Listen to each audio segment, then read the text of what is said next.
Bonsoir tout le monde et bienvenue à notre atelier formation à distance qui va porter sur l'évaluation des apprentissages en formation à distance.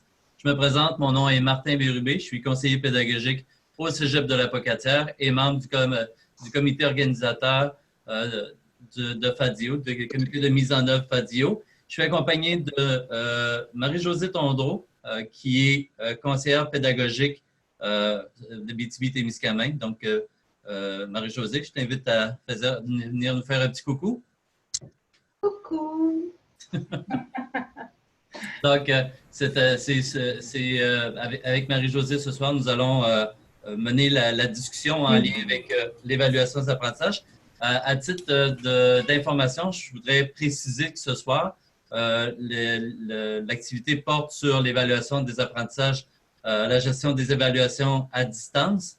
Donc, nous, on a depuis cet automne avec Marie-Josée, on a remarqué que le nerf de la guerre par rapport à la formation à distance, c'est véritablement toute la question de la gestion d'évaluation des apprentissages. Donc, je vais vous lire un peu le libellé de l'atelier pour vous mettre dans l'eau à la bouche et vous situer.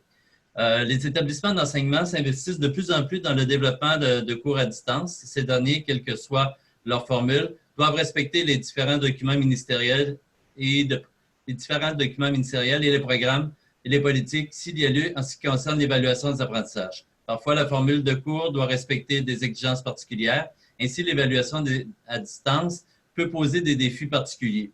Cet atelier se voudra un moment pour échanger sur le sujet. Donc, il y a toute une problématique, il y a toutes des contraintes, il y a toute une façon de faire au niveau d'évaluation à distance et comment la gérer. Donc, c'est un peu sur ce quoi on veut vous entretenir ce soir et sur quoi on voudrait échanger avec vous.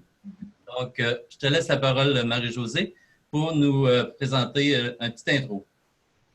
Bien, bonsoir tout le monde. Je suis très heureuse d'être présente parmi vous. En fait, la première chose que je voudrais faire, en fait, c'est de remercier FADIO. Vous savez, moi, je suis vraiment toute seule dans mon petit coin. Hein. Je vais juste vous montrer, là, juste ici, là, vous avez une carte du Québec. Okay? Attendez un petit peu, là, je vous partage ça. Ça s'en vient. Est-ce que vous voyez ma carte? Oui. Super. Vous voyez une carte du Québec ici, hein? Vous voyez, Montréal est au centre ici. J'ai Québec par la suite, un petit peu plus loin, un petit peu plus haut. Puis, par la suite, vous allez avoir, vous voyez Québec juste ici, Montréal ici. Ici, on a Rimouski, on a Matane, Bécomo. Non, tout ça ici, là, à peu près, là, c'est FADIO, hein? Je ne me trompe pas? Tu ne te trompes pas. Parfait. Sauf le Saguenay, Marie-Josée. Ouais, moi, là, je suis là. Hein? Puis moi, là, ben, je suis ça ici. Puis je monte encore plus haut. Ça, c'est mon territoire à moi. Tout ça pour vous dire que je suis tout seul dans mon monde, tout seul. Et le fait de pouvoir partager avec FADIO, puis de pouvoir m'entretenir avec vous autres, pouvoir travailler avec vous autres, c'est hyper riche et j'en suis vraiment très heureuse. Donc, un gros merci de m'ouvrir cette porte-là. Je voudrais également remercier les participants parce qu'on est le soir, on n'est pas nécessairement dans des périodes qui sont dans notre horaire de tous les jours. Donc, le fait que vous soyez là, c'est super gentil aussi d'être présent. Donc, l'atelier, comme Martin l'a bien expliqué, c'est un atelier où je ne vous parlerai pas pendant 1h30. L'objectif, c'est de mettre la table et de vous faire parler, donc de vous faire poser des questions, d'être capable de réfléchir à certaines choses aussi là, par rapport à l'évaluation. En fait, je veux vous dire aussi, je suis une vieille, hein? J'enseigne à temps plein depuis 1994. Ça fait longtemps, mes enfants feraient 90, ça fait tellement 90. Mais oui, depuis 1994, j'enseigne à temps plein. Avant ça, j'enseignais en temps partiel la musique, parce que je suis un prof de musique par la base. J'enseignais au primaire et au secondaire aussi, parce que j'ai un bac en enseignement primaire. Donc, s'il y a des personnes qui sont au primaire en ligne présentement, ben, je connais quand même bien la situation. J'ai enseigné pendant 13 ans aux professionnels, donc dans des métiers. Donc, dans une école de métier, pour ceux qui sont peut-être à l'extérieur du Québec, c'est vraiment une école de métier avec des adultes. J'ai enseigné au cégep et j'ai enseigné aussi à l'université. Donc, j'ai touché pas mal à peu près à tous les secteurs. Donc, le fait d'évaluer d'à peu près n'importe quel secteur va me permettre aussi de pouvoir comprendre un peu vos réalités puis être capable de pouvoir en discuter. Donc, ça, c'était juste pour mettre la table. C'est pas pour... en fait, c'est juste pour vous dire que je devrais avoir une chance de comprendre ce que vous allez me dire, tout simplement. Ça fait 11 ans que je suis présentement technopédagogue pour le Collège de l'Abitibi-Témiscamingue. Le Collège d'Abitibi-Témiscamingue, comme je vous l'ai montré, c'est très, très gros. L'Abitibi-Témiscamingue, on a plusieurs campus. On fait de l'enseignement en ligne depuis plusieurs années. Et je me suis toujours questionnée à savoir pourquoi on se questionne plus sur comment on donne un cours en ligne, puis surtout comment on va l'évaluer. Tandis qu'on se questionne presque pas en présence. On se questionne un peu, mais un petit peu moins. Donc, pourquoi qu'on se questionne un petit peu plus? Ça me talonne un petit peu aussi. Ça me chicote, en fait. Puis, en fait, on n'a pas le choix d'évaluer parce que c'est la finalité du système pédagogique. Tu nous apportes? Non. J'aimerais que tu sortes, s'il te plaît. Je suis en ligne présentement. Mais c'est qui te le rapporte? Ton père s'en vient te chercher. Je suis désolée. J'ai des enfants. Du direct. Ben oui. Puis elle était frustrée. C'est magnifique. OK. Donc, la finalité de l'enseignement et du système scolaire, c'est d'avoir un examen, d'avoir une note au bout de la ligne pour savoir si j'ai réussi ou si je n'ai pas réussi. Donc, par défaut, on n'a pas le choix d'évaluer aussi.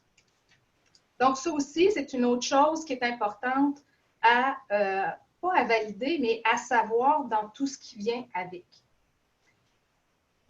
Une autre chose qui est importante à savoir aussi, c'est que l'évaluation, ce n'est pas seulement que l'évaluation sommative qui donne une note, qui donne « j'ai échoué » ou « j'ai réussi » non plus.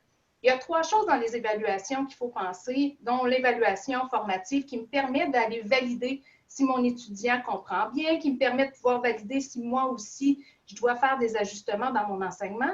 Donc, c'est une validation qu'on doit faire. On a une rétroaction à faire aussi auprès de nos étudiants. Moi, j'appelle ça aussi de l'évaluation. Je considère que c'est une évaluation de faire cette rétroaction-là. Selon mon expérience à moi, au primaire, on est vraiment hot là-dedans. Au primaire, là, on s'assoit avec les étudiants, on leur parle, on va les voir, on réexplique les affaires avec eux, on revoit complètement une matière s'il le faut. La rétroaction, elle est très, très forte au primaire. Aussitôt qu'on arrive au secondaire, c'est comme si on n'avait plus le temps de faire ces rétroactions-là. On va faire des rétroactions en groupe, on ne les fait plus bien en individuel, sauf si on a des récupérations, puis ça, il faut que les jeunes viennent nous voir. Donc, c'est une autre réalité. Et aussitôt qu'on arrive au collégial et à l'université, bien, nos rétroactions, on les fait écrits dans les marges, dans les livres ou dans les travaux des étudiants qui ne lisent pas nécessairement non plus. Donc, par défaut, c'est comme si nos évaluations formatives avaient plus le même intérêt et la même fonctionnalité sans la rétroaction. Je ne sais pas si je ne suis pas claire dans mon idée, là, mais c'est des choses qui sont super importantes. Et on a l'évaluation sommative à la fin complètement, qui va nous donner une note, savoir si oui ou non j'ai échoué ou j'ai réussi. Donc ça, c'est autre chose qui est importante aussi à savoir. Comme Martin en a parlé et Nicole en a parlé aussi tantôt, moi, je me base beaucoup sur les écritures et les recherches de Julie-Lyne Leroux. Donc, c'est quelqu'un que j'apprécie énormément. Je la suis, aussitôt qu'elle fait une conférence, aussitôt qu'elle fait un atelier, j'y suis. C'est pratiquement automatique. Mon livre préféré, c'est son livre à elle, là, qui est une belle petite bible sur l'évaluation collégiale et à l'université. je vous ai mis un lien ProfWeb. Ce lien ProfWeb-là vous permet justement, je vais essayer de changer ça, vous permet de vous amener directement sur un lien, directement sur ProfWeb, qui vous donne des indications sur Julie Lynn, sur des écritures qu'elle a déjà faites. Donc, c'est quelque chose qui pourrait être intéressant à aller valider aussi.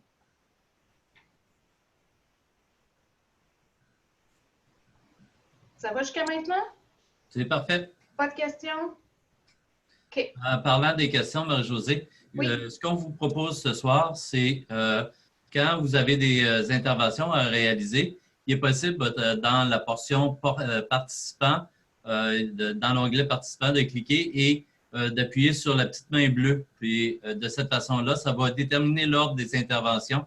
Donc, quand vous aurez à intervenir, on vous invite à procéder de cette façon-là ou encore à poser directement votre question dans le clavardage. Donc, je m'assurerai de donner les droits de parole en fonction des gens qui vont demander la parole. Excellent. Donc, vous avez vu mes 3 étapes ou 3 stades d'évaluation qui sont importants à faire, puis toujours à réfléchir et toujours à penser. Ce que j'ai remarqué aussi en étant conseillère pédagogique, tu sais, c'est pas... Quand tu es un prof, tu es un prof. Quand tu es une conseillère pédagogique, tu réalises d'autres choses sur ton rôle que tu avais comme prof avant. Hein? Donc, d'où l'amélioration de tout ce qu'on fait aussi, puis de la rétroaction qu'on va faire. Moi, quand j'étais enseignante, j'étais quelqu'un qui aimait beaucoup, beaucoup planifier et scénariser ses cours.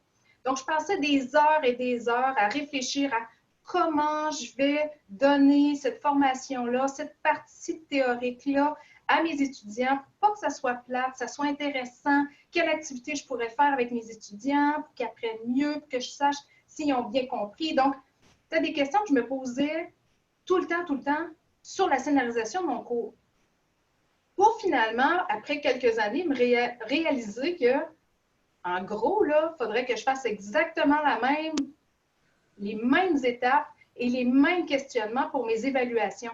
Et par défaut, je devrais aussi commencer par mes évaluations avant de scénariser mon cours au complet, parce que comme c'est ça la finalité, bien, c'est là-dessus que je devrais passer mon cours et non le contraire. Je ne devrais pas baser mon évaluation par rapport à ce que j'ai donné comme matière, mais je devrais réaliser ma pratique d'enseignement par rapport à ce que je vais évaluer. Donc, c'est comme si c'était le contraire que je devrais faire.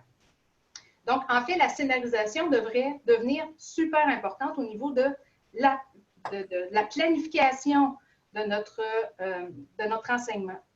Et encore là, dans cette planification-là, j'ai des choses à réfléchir aussi qui ne sont pas écrites là. C'est comment je vais donner, comment en fait mes étudiants vont étudier. Est-ce que c'est de la formation FAD pure et dure où mon étudiant est dans son salon à faire de la lecture, à lire des vidéos, à faire des exercices puis des examens, puis quand il a besoin d'un tuteur, il texte son tuteur pour pouvoir lui poser des questions. Donc là, l'examen, habituellement, ça se fait pas mal à la maison, dans son salon, à faire l'examen. Je peux faire de la FAD pure et dure et je demande à mon étudiant de se déplacer dans un collège ou dans un endroit particulier avec surveillance pour pouvoir faire son examen. Donc, je m'assure, en fait, que c'est le bon étudiant qui est devant moi. Il va avoir son examen papier, il va faire son examen. Donc, ça, c'est une autre façon aussi de procéder pour faire les examens. Il y a aussi la formation hybride. Donc, si je donne une formation hybride où j'ai une partie qui se fait sur une plateforme et une autre partie qui va se faire en ligne avec mes étudiants, comme on fait un peu présentement, donc à ce moment-là, est-ce que mon examen va se faire assis dans leur salon, mais je vais pouvoir les voir avec la caméra? Est-ce qu'ils vont être en ligne tous en même temps ou est-ce qu'ils ne seront pas en ligne en même temps? Est-ce que tout se fait entièrement en ligne? Est-ce que tout peut se faire entièrement en ligne aussi? Donc, c'est des questions supplémentaires qui vont venir par rapport à un enseignant qui va donner un examen dans sa classe. Donc, puis ça dépend aussi du genre d'examen que je vais donner. Donc, c'est pour ça que le questionnement devient super important aussi sur comment je vais évaluer. Mais avant de dire comment je vais évaluer, il faut savoir quoi je vais évaluer. Ça fait partie de la base. La première chose que je dois faire, c'est quoi je dois faire, qu'est-ce que je vais évaluer. Donc, ça sort directement d'un guide que Julie Lynn a fait avec Sophie Ringuette, qui se trouve sur un site Internet aussi. Je vous ai mis le lien de référence directement là. Donc, elle a travaillé en collaboration avec Cégep à distance et elle a fait un guide sur l'évaluation pour la formation à distance. Donc, la formation pure et dure, là, la FAD. Et il y a des choses qui sont hyper bonnes là-dedans. Il y a des choses qui concernent peut-être moins la formation hybride, qui concernent moins aussi... il y a une autre réalité aussi que je ne vous ai pas dit. Si mes étudiants sont en ligne, mais qui sont dans une classe, qui ne sont pas assis dans leur salon, j'ai 2 classes qui sont en communication, puis je donne mon cours comme ça aussi, les examens ne peuvent pas nécessairement être les mêmes que je vais donner en classe non plus, là. On pense de nos étudiants qui sont assis chacun dans leur salon, mais ça peut arriver que je me retrouve avec une classe en ligne de 15 étudiants aussi, là. Donc, comment je vais faire cette gestion-là d'examen? Ça aussi, c'est une autre façon de voir les choses. Dans les étapes, il y avait une étape pour planifier. Donc, moi, la planification, pour moi, c'est du design, c'est un scénario pédagogique, en fait, de mon évaluation. Et là-dedans, bon, ben, il y a établir des liens. C'est super important avec les liens avec la compétence du ministère, avec ce que j'ai enseigné, parce que des fois, je peux avoir une compétence qui est très globale, puis que j'ai enseigné des choses qui sont très spécifiques aussi. Donc, établir, déterminer, classer et planifier les connaissances et les compétences à évaluer. Je parlerai même ici de taxonomie, j'irai jusque-là. Donc, au niveau de la taxonomie, où est-ce que je suis là-dedans? Donc, est-ce que c'est au niveau de la connaissance? Est-ce que c'est au niveau de l'analyse? C'est complètement différent ce que je vais demander à mon étudiant par rapport à ça. Et même si je demande un niveau d'analyse ou d'évaluation qui est vraiment dans le plus haut du niveau taxonomique de ce que je peux demander à un étudiant, mais par défaut, ça peut arriver que dans un examen, j'ai besoin d'aller valider ses connaissances, qui est le niveau le plus bas que je peux demander à mon étudiant. Donc, ça peut arriver, mais il faut que je sois capable de dire, bien, ma connaissance, je vais aller l'évaluer, mais elle vaut à peu près juste 5 ou 10 de mon examen, tandis que l'évaluation d'une mise en situation complexe, bien ça vaut pour 70 de mon examen, par exemple. Donc, je vais être capable à ce moment-là de déterminer l'importance des choses dans mon examen, surtout si c'est un examen final qui devrait comporter la matière au complet. Préciser la finalité du but. Donc, pourquoi je fais cette évaluation-là? Donc, c'est important de répondre à cette question-là. Pourquoi je fais une évaluation? Pas juste pour qui puis pour le ministère, c'est le pourquoi je le fais. Donc, avoir un diagnostic. Ça va être quoi mon diagnostic? Qu'est-ce que je veux comme résultat au bout de mon examen? Est-ce que c'est formatif? Est-ce que c'est sommatif? Donc, c'est des choses qui sont importantes. Planifier en quoi consistent les différentes évaluations. Donc, être capable de pouvoir déterminer ça, comme je vous le disais, au niveau taxonomique, au niveau de la connaissance, au niveau des parties de ce qu'ils doivent voir aussi, ça peut être quelque chose qui est très, très important. Déterminer les moments d'évaluation, ça aussi, ça peut être super important, hein? Mais ça fait partie des choses qui sont à voir aussi et qui peuvent changer selon les circonstances. Et bien entendu, planifier l'activité au complet. Donc, c'est toutes des choses qu'il faut réfléchir, c'est des choses qu'il faut se poser comme question. Moi, j'utilise des tableaux. Donc, si vous voulez communiquer avec moi plus tard, je pourrais vous montrer un peu mon matériel. Mais j'utilise, moi, des tableaux qui me permettent de pouvoir répondre à ces questions-là. Dans le document de Julie Lynn, il y en a un bon aussi qui vous permet justement de pouvoir, donc si je vais ça puis que je m'en viens ici, donc ce document-là, c'est outils de questionnement pour la planification et conception des évaluations en ligne. Et si je vais, par exemple, je ne vais pas vous étourdir, mais je vais aller vite quand même parce que je ne veux pas prendre trop de temps. Et vous voyez, à partir de la page 14, c'est quoi? Quels sont les objets d'évaluation? Donc, c'est des choses qui sont importantes. Pourquoi? Quels sont les buts de cette évaluation-là? Donc, pourquoi je le fais? dans le déroulement, ça va être quoi? Donc, est-ce que je suis obligée d'avoir un déroulement qui va être très séquentiel ou je peux avoir un déroulement qui va être différent? Parce que ça aussi, ça peut être quelque chose d'intéressant. Je pourrais avoir une mise en situation qui n'est pas séquentielle. Donc, je pourrais la programmer pour que mes étudiants, même s'ils sont 15, ben, il n'y aura jamais la même séquence d'examen. Donc, c'est assez rare à ce moment-là de pouvoir tricher sur son copain parce que justement, ils n'auront pas la même question. Donc, ça peut être des stratégies qu'on pourrait aller chercher justement pour pouvoir construire des examens qui seraient en ligne.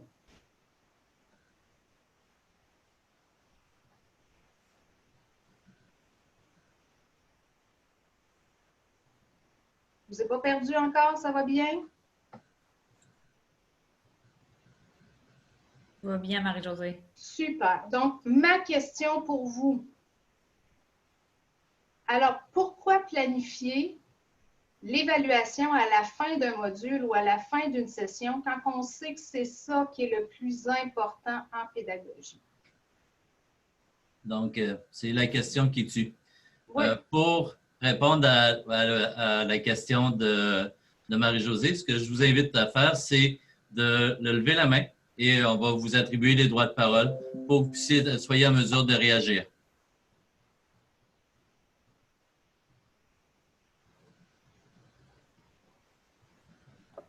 Est-ce que tu peux remettre ta question juste un petit moment, Marie-Josée? Ah, ben oui, je voulais juste voir. Un petit moment, ouais. Je voulais voir tout le monde. Ben oui, je vais te faire ça.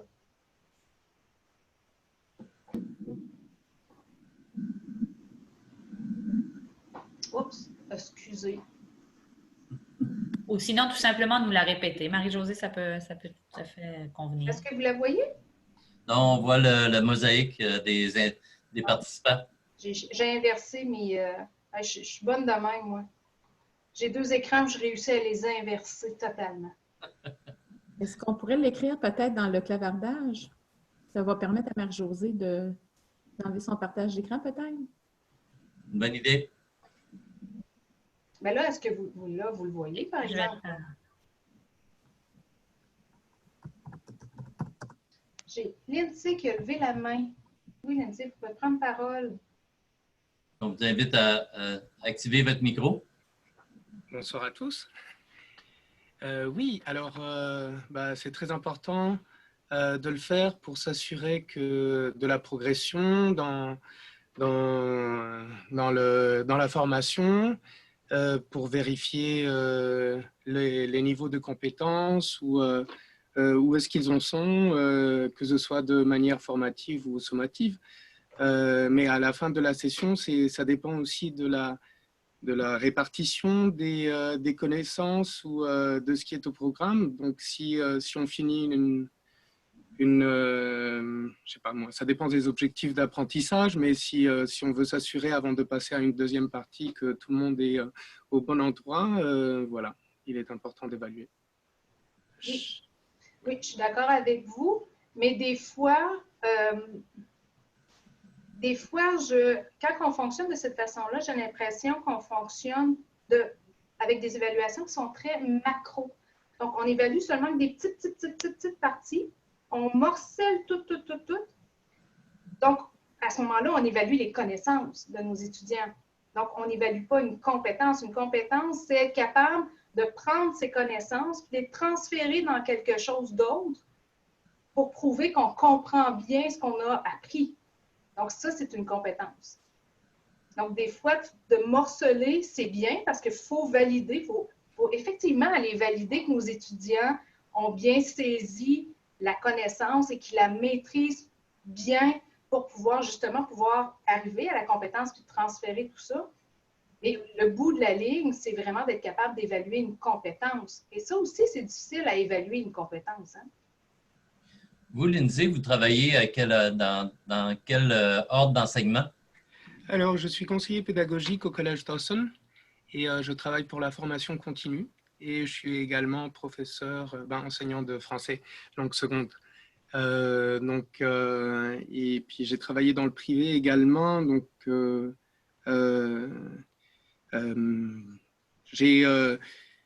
Je me place maintenant parce que je travaille en formation continue, donc on n'a pas les mêmes contraintes institutionnelles dans l'évaluation parce que, bon, et là c'est un autre débat, on est plus dans le présentiel pour obtenir un certificat parce que ce ne sont pas des cours crédités pour des cours qui sont destinés à la communauté, mais je peux comprendre dans certains contextes institutionnels, puis notamment dans des programmes de DEC ou même à l'université. J'ai enseigné à l'université, puis il y a toujours un programme, puis il y a toujours une fixation sur l'évaluation sommative.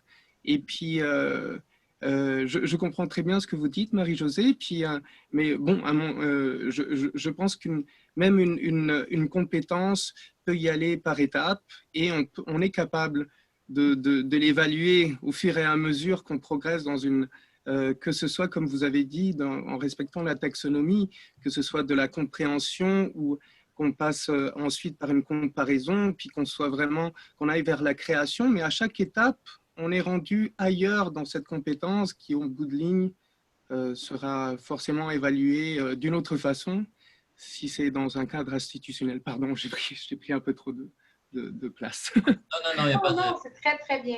C'est parfait. Est-ce qu'il y a d'autres personnes? Je vois que notre ami René Matane a écrit dans le clavardage. René, je t'inviterai à prendre le micro. Oui, je cherche mon micro, donc ma caméra n'est pas bonne, mais je veux juste parler. Ouais. Bien, effectivement, pourquoi planifier l'évaluation à la fin? Effectivement, il faut changer un peu notre mentalité. Qu'est-ce qu'on veut évaluer avec ça? Puis aussi toute la compétence technologique qui est associée à l'évaluation, que quand même un outil d'angoisse si on n'a pas utilisé des évaluations durant la formation, durant en fait l'évaluation formative. Donc, c'est important de savoir c'est quoi la finalité qu'on va avoir, bien le planifier, puis un peu remonter à rebours, comme tu dis, Marie. Après ça, aligner nos activités pédagogiques en lien avec l'évaluation finale, mais la compétence des étudiants au niveau des acquis technologiques va être importante aussi dans une évaluation qui est certifiée. Ah, ça, tu as tellement raison, parce que je vois tellement souvent, moi, des enseignants qui vont me dire « Ah, mon examen, finalement, ils vont faire… » Parce que là, nous, il faut les faire en ligne. Les étudiants sont dans leur maison. On n'a pas le droit de les faire venir dans un collège pour les surveiller parce que ça coûte de l'argent. Hein, parce qu'on essaie le plus possible de se faire de l'argent aussi avec les formations en ligne. Ça fait partie du lot aussi. Donc, les profs vont dire « Ah, ben on va prendre un document partagé sur Google. Ah, on va faire des formulaires. Ah, on va… » Donc, ils ont plein de super belles technologies. Mais s'ils ne l'ont jamais testé avec leurs étudiants pendant la session, bien, on s'entend que juste le fait d'être évalué puis d'avoir une note au bout de la ligne, c'est hyper stressant, que ce soit pour n'importe quel étudiant, même un étudiant qui est très performant, c'est hyper stressant. Puis en plus, avoir à faire puis à gérer un outil qu'on n'a jamais utilisé de notre vie, puis qu'on a peur que ça plante, puis qu'on a peur… Ah non, imaginez l'angoisse, là. Et on ne parle même pas de nos étudiants qui font des crises d'anxiété, là. Donc, il faut absolument qu'on ait déjà testé, nos étudiants ont déjà essayé des choses, qu'on a déjà utilisé des finalités technologiques de cette façon-là pour s'assurer que les étudiants soient, qu'ils comprennent que ça ne les mangera pas, que ça va bien aller pareil, puis que tout va être correct, même si ce n'est pas du crayon papier, là. En passant, j'ai fait une petite erreur. Donc, j'ai interpellé René parce que René est un bon ami. René travaille dans le réseau collégial, les conseillers pédagogiques à Matane. Donc, quand je vais vous interpeller, je vais ça vous présentiez et que vous indiquiez dans quel ordre d'enseignement vous intervenez. Dans le clavardage, c'est présentement R. Tardy qui a intervenu. Je l'inviterai à ouvrir son micro et à élaborer un peu sur l'affirmation qu'on retrouve dans le clavardage, s'il vous plaît. Donc, m'entendez-vous? Oui. Mon nom est Renée Tardif. Alors, je suis conseillère pédagogique au Cégep de Granby à la formation continue. J'ai enseigné à la formation continue pendant une dizaine d'années avant d'être conseillère pédagogique. Donc, tantôt, Madame Marie-Josée, excusez-moi, j'ai oublié le nom de famille, parlait d'avoir testé ces outils, d'où l'importance, je trouve, des évaluations formatives fréquentes avec les rétroactions. C'est sûr que je suis avec de la clientèle adulte. Je considère que c'est vraiment indispensable d'offrir de la rétroaction. Justement, on parlait d'anxiété tantôt, là, mais il y a toutes sortes de situations. Alors, de faire que la formation aux adultes soit une réussite pour des gens qui n'ont pas eu un parcours habituel, disons-le comme ça. Donc, je considère que les évaluations formatives permettent de tester les outils et permettent aussi d'évaluer tout au long de la formation ou de la session les compétences. Dans votre cas, vous, à la formation continue, vous utilisez des dispositifs technologiques pour évaluer parce que les étudiants ne sont pas devant vous, là. Non, là, on n'est pas encore à distance. Moi-même, j'en ai suivi des formations à distance, là, mais pour l'instant, on a des formations en présence. À l'occasion, on fait des petits tests, là, mais des leçons particulières. OK. Donc, les dispositifs d'évaluation formative, probablement qu'ils sont plus facilitants en présentiel qu'à distance. Moi, je lance la question, est-ce le cas? Mais il y a Catherine que j'inviterai à prendre le micro parce qu'elle posait une question intéressante dans le sens que tout ce qu'on enseigne doit être évalué. Est-ce qu'on doit aussi évaluer la technologie? J'aimerais ça t'entendre à ce sujet-là. Est-ce que je traduis bien ta pensée? Non, ce que je veux dire, c'est que si quelqu'un tantôt disait que si on prend un document partagé sur Google et que la première fois que l'étudiant voit ça, c'est quand il se fait évaluer, c'est ça que je trouve très surprenant. Je veux dire, d'après moi, si on va s'en servir à l'évaluation, il faut l'avoir enseigné auparavant, là. Il faut qu'il ait utilisé. Oui, il faut lui avoir enseigné, puis dire, y a-t-il quelqu'un qui a de la difficulté, c'est quoi? Parce que c'est certain qu'on ne peut pas s'en servir la première fois lorsqu'on évalue. C'est ça que je veux dire. OK, merci Catherine Merci. d'avoir précisé. Vous savez, quand on lit dans le clavardage, ce n'est pas toujours évident de bien traduire et de bien saisir l'essence du message. Donc, c'est pour ça que je vous invite à prendre le micro. Je vais le faire d'ailleurs aussi avec Madeleine. En passant, Catherine, tu es dans quel ordre d'enseignement? Moi, je suis au cégep. À quel endroit? À Rimouski. OK, merci Catherine. Merci. Madeleine Savoie, j'aimerais ça que vous preniez la parole, s'il vous plaît, en fonction de ce que vous avez écrit dans le clavardage. Oui, bonjour. Alors, mon nom est Madeleine Savoie. Je suis enseignante au cégep de Bécomo depuis plusieurs années, au régulier et à la formation continue. Donc, nous donnons, là, du côté là, de la formation continue, nous donnons là, des formations en ligne depuis plusieurs années. Et la question, là, moi, qui m'interpelle, c'est lors des évaluations en ligne, sous surveillance. Comme disait Marie-Josée tout à l'heure, malheureusement, là, on ne peut pas toujours demander aux étudiants de se déplacer là, dans des cégeps puis avoir une surveillance véritable, entre guillemets. Donc, est-ce qu'il est possible de faire, de donner une évaluation en ligne? Moi, j'enseigne la bureautique. Donc, lorsque mes étudiants font une évaluation, pour moi, l'idéal, c'est qu'ils partagent leur écran, que je puisse les voir également en continu ou que je puisse revérifier toute leur évaluation par la suite. Présentement, ce qui se passe, on utilise Zoom également. Donc, ce qui se passe, c'est que je ne peux revoir que la partie d'évaluation lorsque j'étais dans leur atelier, parce qu'on les divise en ateliers. Alors, est-ce que vous avez une solution pour ce problème-là? Parce que autrement, quelqu'un peut faire bien des choses pendant qu'on n'est pas dans leur atelier. Oui, évidemment. Je comprends très bien la problématique. Donc, oui. Il y a un problème de rigueur et de validité. Vous n'êtes pas en mesure de savoir s'ils ont triché ou ils ont plagié. Tout à fait. Peut-être je trouve ça drôle, en fait. Je trouve ça très, très drôle comme... comme question? Non, pas comme question. Je trouve pas ça drôle comme question. Pas du tout, du tout. Oui. Mais je trouve ça drôle qu'on se questionne sur ça. Parce que quand vos étudiants en classe sont devant vous avec des ordinateurs, Vous n'allez pas voir ce qu'ils font. Bien, excusez-moi, Marie-Josée, mais lorsque mes étudiants sont en classe, bien, nous, au Cégep, on a un logiciel qui s'appelle Insight. OK. Alors, je peux ne pas me déplacer de mon bureau et je peux tout de même voir à mon écran tout ce que mes étudiants font pendant leur examen. Okay. Et je peux même aller revérifier l'historique. Je peux bloquer l'accès à Internet, puis je peux revérifier l'historique s'ils ont fait des recherches. Donc, je peux. Oui, et je le fais. Oui, là, je comprends ce que vous me dites. Parce qu'en général, les profs ne vont pas jusque-là dans une surveillance d'examen. Là, vous allez plus en profondeur. T'sais, moi, j'ai TCG chez nous, là, puis mes profs en TCG, c'est un projet portable. Donc, comme c'est un projet portable, on ne peut pas installer de logiciel espion sur les logiciels. On ne peut pas le faire. Donc, moi, mes profs sont assis en avant, puis même des fois, je leur dis, ben, asseyez-vous en arrière. Au moins, vous voyez les écrans des étudiants. Puis quand ils enseignent en ligne, ils me disent, ouais, mais comment ça, je ne peux pas voir leur écran? Bon, tu ne l'as jamais demandé si tu ne le fais même pas au régulier. C'est pour ça que je posais la question, parce que des fois, on veut comme plus que ce qu'on fait d'habitude.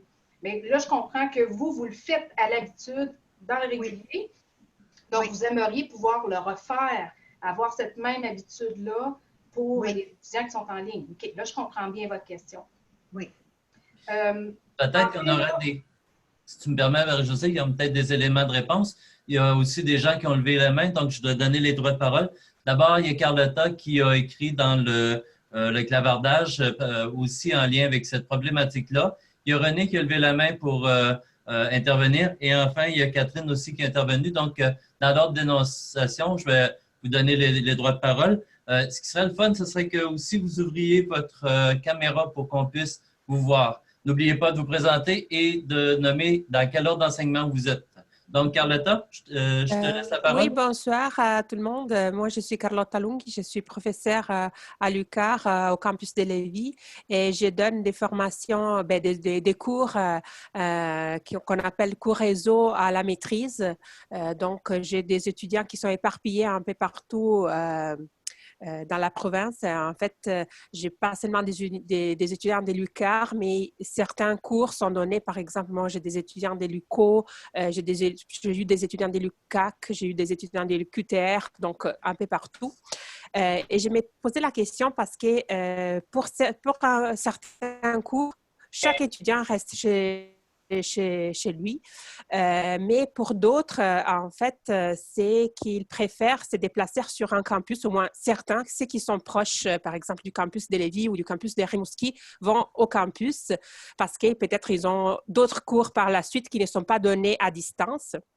Et d'autres préfèrent rester à la maison, surtout s'ils sont plus éloignés. Mais pour faire des évaluations en ligne, ça revient à être un peu plus compliqué parce que la façon d'avoir les caméras sur chaque ordinateur, ça ne marcherait pas parce que souvent, les Wi-Fi à l'université sur les campus n'est pas très bon pour que tout le monde soit connecté en même temps. Ils ont essayé une fois, c'est pour ça, par exemple, qu'au début, les premiers cours, j'avais des étudiants qui étaient sur les campus avec les Wi-Fi de l'université, avec leur ordinateur, mais il y avait des coupures, ça ne marchait pas trop.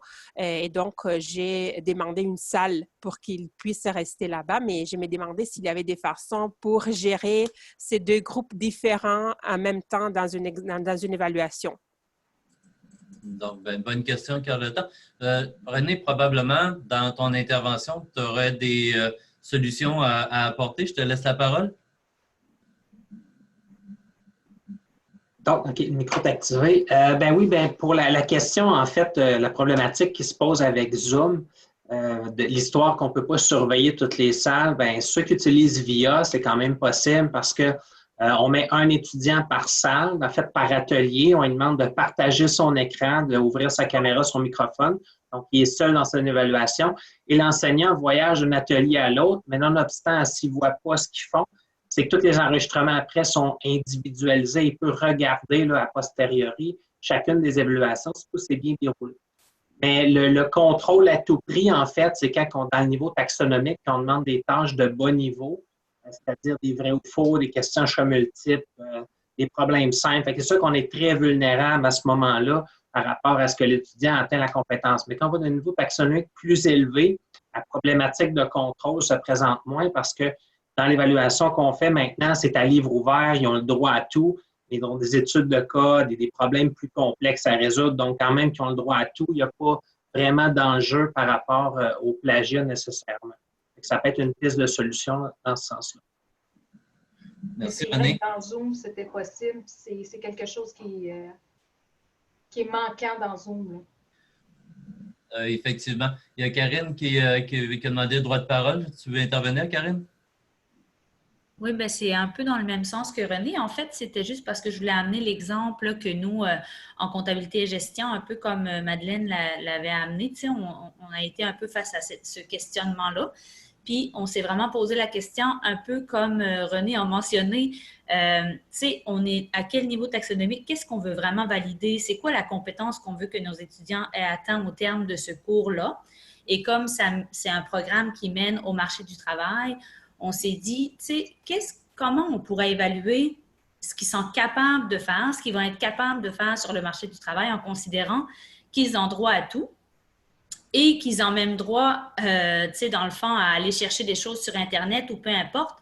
Ce qu'on a tenté de faire, c'est de vraiment se demander comment on va tester l'application de toutes ces connaissances-là. Donc, nos examens sont beaucoup maintenant dans le fond, des situations authentiques, le plus possible de mise en situation, qui fait que même s'ils vont voir dans leurs trucs, dans leurs documents, sur Internet et tout ça, nous, ce qu'on veut voir, c'est qu'est-ce qu'ils sont capables de faire avec ça. Donc, toutes les évaluations un petit peu plus de type déclaratif, connaissance de bas niveau taxonomique, on le fait plus dans des évaluations formatives tout au long de la session, ce qui fait que quand on arrive dans le sommatif, bien là, on va vraiment là, plus avec des situations authentiques, puis ça nous évite d'avoir besoin de contrôler l'environnement dans lequel l'étudiant fait ses évaluations parce que nous, les étudiants sont à la maison. Donc, c'est ça, ils ont droit à tout, puis on n'a pas tant de contrôle sur ce qui se passe là, à l'écran. Puis là, je dis « nous », mais en fait, moi, j'enseigne plus dans le programme. Je suis maintenant conseillère pédagogique, mais je me sens très proche de ce programme-là encore. J'accompagnais encore les enseignants dans ce programme-là. Fait que ça, c'est une belle solution. Puis, en fait, puisque j'ai le droit de parole, j'aimerais aussi dire que nous, ça a été vraiment une belle prise de conscience. Marie-Josée l'a amené au début. Elle a dit pourquoi on se pose toutes ces questions-là à distance et qu'on se les pose un peu moins quand on est en présence. Puis nous autres, c'est vraiment le clash que ça a fait. On a revu notre programme en fonction de la formation à distance et on s'est dit, wow, c'est un peu comme la théorie du tie wrap, comme Daniel Lavillois aime souvent nous le dire. Quand on a été vers là, on s'est dit, mais pourquoi on ne s'est pas posé ces questions-là avant? Et on a beaucoup plus de plaisir à enseigner et à évaluer dans notre programme comme il est maintenant. Et c'est la formation à distance, je dirais, qui nous a amenés là. Fait que j'avais envie juste de partager cette expérience-là. Là. Puis nous, ben, c'est ça, on essaye du moins possible de se fier ou de chercher des éléments technologiques, mais on y va vraiment plus avec la pédagogie c'est ça, la pédagogie qui vient nous appuyer là, dans notre formation à distance et dans nos évaluations. Merci, Karine. Merci Ouais. beaucoup. Il y aurait Catherine qui voulait intervenir aussi. Catherine, je t'invite. Tu as l'air d'avoir une réalité un petit peu différente. Tu voudrais, toi, avoir accès à tous les écrans. Donc, j'aimerais que tu nous parles un peu de ta réalité quand vient le temps d'évaluer. Bon, moi, je n'enseigne pas à distance. Fait que c'est sûr que ça va être une nouvelle réalité pour moi. Mais quand on fait des examens, moi, j'enseigne en anglais langue seconde. Et quand on a des examens d'écriture, ben s'ils écrivent à l'écran, c'est certain qu'il faut vérifier parce que c'est dangereux pour le plagiat. Ou aller chercher des idées ailleurs, tout ça. Fait que c'est important de vérifier et c'est déjà arrivé. Ça arrive très souvent, partiellement? Ben, pas si souvent que ça, mais ça arrive. Parfait, je te remercie. Merci. Peut-être, Martin, si tu veux juste dire à Catherine que nous, on a aussi des cours de bureautique dans notre programme comptabilité et gestion. Puis, je sais que notre prof de bureautique s'est posé toutes ces questions-là. Fait que peut-être qu'on pourrait les mettre en contact, ou en tout cas, tu sais, Catherine, peut-être qu'on peut se donner le contact, mais je sais qu'il y a eu toute cette réflexion-là de fait au niveau du cours de bureautique aussi dans notre programme qui se donnait à distance. Il y avait Lindsay qui avait peut-être un élément de solution aussi pour Catherine. Veux-tu prendre la parole, Lindsay? Non, bah, c'est juste qu'on avait, on parlait des différents moyens qu'on peut utiliser pour le contrôle et tout ça. Et puis j'avais dit que donc au collège Dawson, dans les laboratoires de langue, on utilisait l'Unschool. Mais comme Marie-Josée l'a si bien remarqué, c'est que les enseignants, nous, on est peut-être plus avancés parce que c'est dans notre intérêt en tant que conseiller pédagogique de garder une veille documentaire active. Et puis, mais les enseignants sont très mal informés ou en tout cas très mal outillés pour tous ces outils en ligne ou technologiques qui peuvent les aider à limiter peut-être du plagiat ou d'autres formes de triche. Mais oui, voilà. Merci, Lindsay. Il y a Samuel à Gaspé qui ont une solution. J'aimerais ça t'entendre parler un peu sur cette solution technologique, Samuel. Bien, d'accord. Vous m'entendez-vous? Oui, très bien. OK. Mais dans le fond, ce que nous autres, on a eu comme problème, c'est parce que moi, j'enseigne au cégep en archives médicales et on donne notre cours à distance avec le cégep de Limoilou dans leur campus de Charlesbourg. Donc, on a des étudiants dans la classe FAD là-bas. Et ça, on a plusieurs logiciels qu'on doit utiliser, nous autres, dans le cadre de notre cours.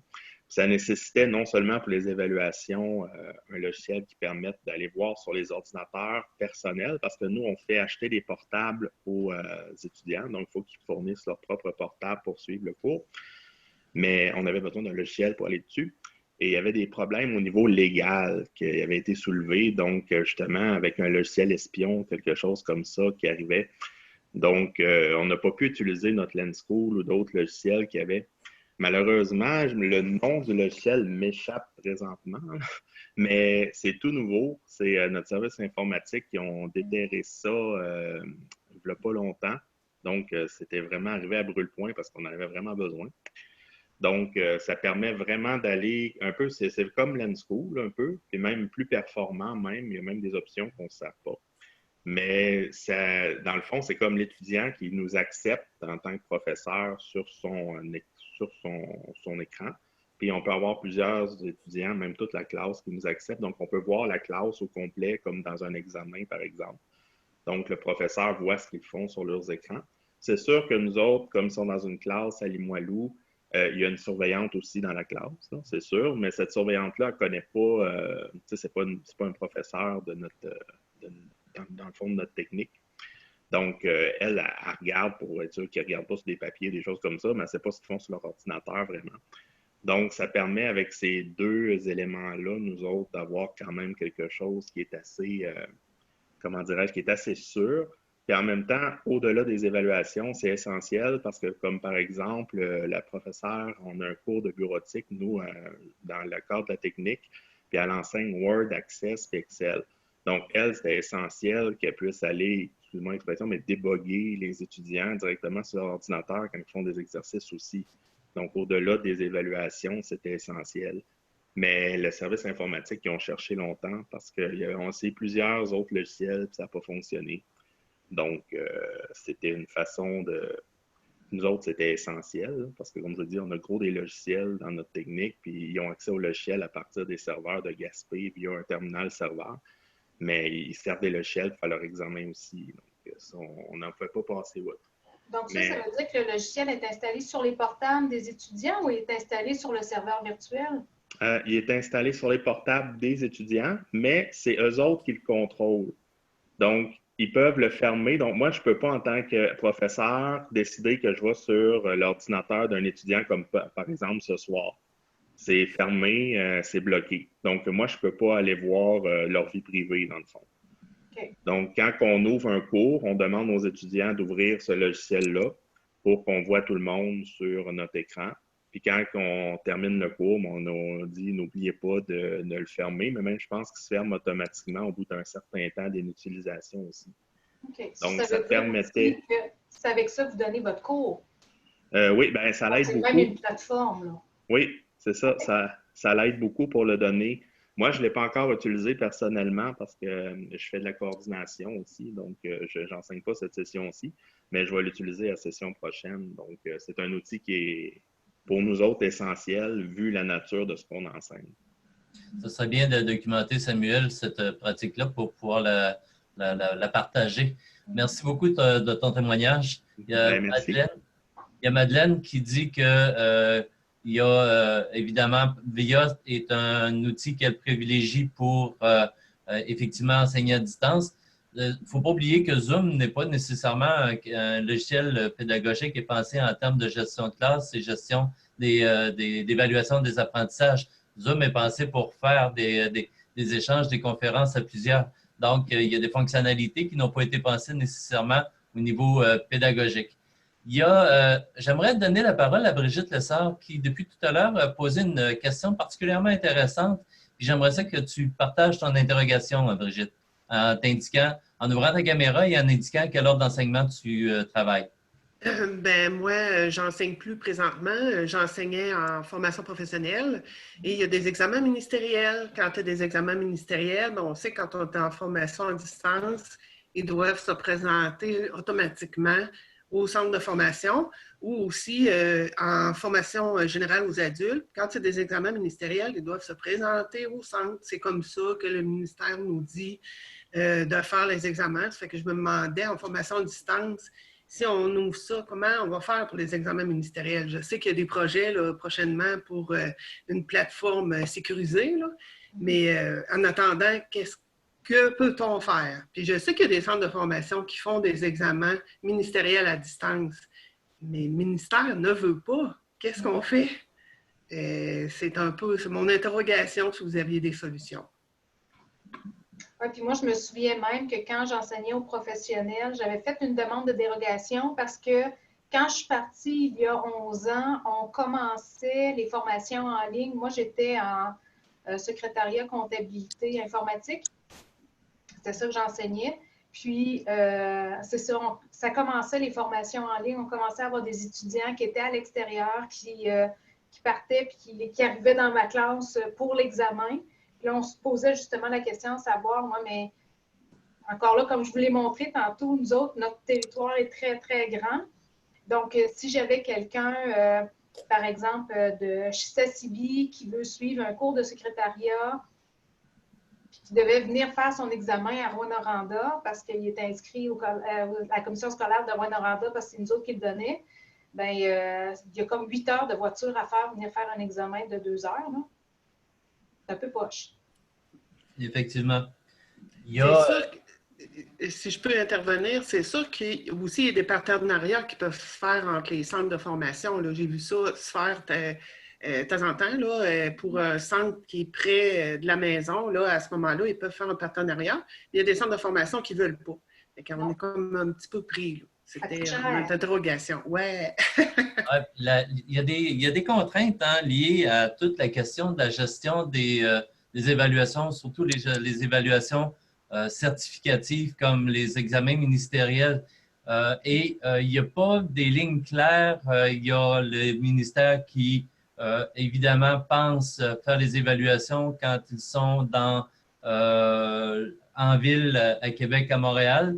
Est-ce qu'ils tiennent compte nécessairement des réalités des régions plus loin où c'est moins facilitant en termes de contraintes? Il y aurait une grosse réflexion à faire avec justement les principaux décideurs en lien avec les contraintes qu'ils peuvent donner par rapport aux évaluations. Il y a Nicole. Nicole, tu avais une belle réflexion dans le clavardage. Tu te demandes est-ce que l'évaluation doit passer nécessairement par un examen? Pourrais-tu préciser ta pensée en ouvrant ta caméra, s'il te plaît? Je n'allumerai pas ma caméra, mais mon micro est allumé. C'est que, bon, je pense que toutes sortes d'évaluations, puis c'est ce que je comprends, les évaluations aussi ministérielles. Vous m'entendez bien, oui? C'est parce qu'il faudrait peut-être que tu te présentes. Il y a beaucoup de personnes de différents ordres d'enseignement, donc ça serait bien de te présenter, puis ça placerait aussi ton intervention. OK. Alors, j'ai été pendant une quinzaine d'années la responsable du réseau des conseillers pédagogiques du réseau collégial, le réseau des répondantiques. Je suis maintenant à la retraite, mais je demeure toujours active comme je me rends compte qu'il y a d'autres personnes qui le font. Alors, puis les réflexions que j'ai faites quand j'étais responsable du réseau, bon, je me suis beaucoup intéressée au plagiat, je pense que les gens le savent. Puis l'approche portfolio, ça a toujours aussi été une approche qui m'a toujours intéressée, entre autres pour contrer le plagiat. Maintenant, je me disais, bon, effectivement, il y a plusieurs types d'évaluations qui sont réalisées en ligne, que ce soit donc des évaluations, bon, plus ministérielles. Il y a toutes sortes, je constate quand je vous écoute tout le monde, comment les réalités aussi sont différentes, les besoins sont différents. Mais je me disais, de façon en tout cas à prévenir le plagiat, puis à se demander, est-ce qu'il faut toujours avoir un examen pour évaluer, ou si on peut utiliser, ou si c'est possible d'entrevoir une approche portfolio où on suit l'évolution, je pense en technique de bureautique, par exemple. Bon, je pense qu'il y a une personne là, qui enseigne dans le domaine, d'évaluer la progression du travail à l'intérieur d'un portfolio. Est-ce que ça pourrait être une avenue intéressante ou si je suis complètement dans les patates? C'est une très bonne question, Nicole. J'inviterais les gens à réagir. Toi, Marie-Josée, qu'est-ce que tu penses de cette intervention? Ben, moi, en fait, moi aussi, je crois beaucoup au portfolio, mais pour certains cours, c'est comme pas possible de pouvoir avoir un portfolio. Il y a certaines formations, par exemple, en philosophie où le ministère demande une rédaction de 425 mots. On a comme l'obligation que ce soit ça la finalité et non un portfolio qui permet de voir la progression de notre étudiant. Par exemple, notre dame qui enseigne en anglais, même s'il y avait un portfolio, peut-être que selon la compétence puis selon le niveau du cours de langue qu'il y a, peut-être qu'il ne pourrait pas y arriver avec un portfolio. Peut-être que le cours de base me permettrait de voir, mais plus je vais en profondeur dans les cours d'anglais, peut-être que le portfolio ne serait pas suffisant. Mais moi, je crois aussi à la double évaluation, surtout en langue. Si mon étudiant doit faire un examen écrit en ligne, parce que c'est un cours en ligne, puis là, qu'il fait une rédaction, puis j'ai peur qu'il aille chercher des morceaux ici et là, j'ai peur qu'il utilise Google Translate, puis je ne peux pas non plus vérifier puis valider qu'il ne le fait pas. C'est dur pour moi d'aller valider qu'il a vraiment fait un copier-coller parce que des fois, c'est difficile aussi de pouvoir, des fois c'est évident, mais des fois, ça ne l'est pas.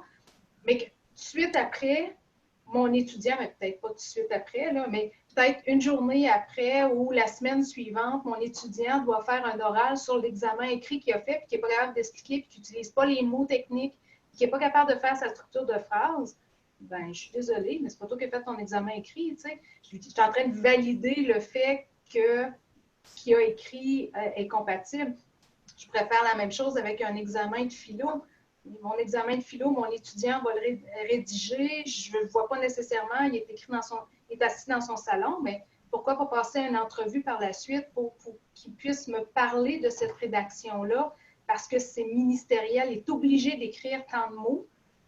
Mais je veux que tu viennes me l'expliquer. Je veux que tu viennes me dire c'est quoi ton raisonnement par rapport à ce que tu m'as écrit dans ton examen. Je pense que ça devient comme une double validation. Puis ça peut rentrer un peu dans le portfolio à Nicole parce que c'est graduel aussi. C'est pas aussi graduel qu'un portfolio que j'utiliserais du début à la fin. Mais c'est ça. Je pense que ça dépend.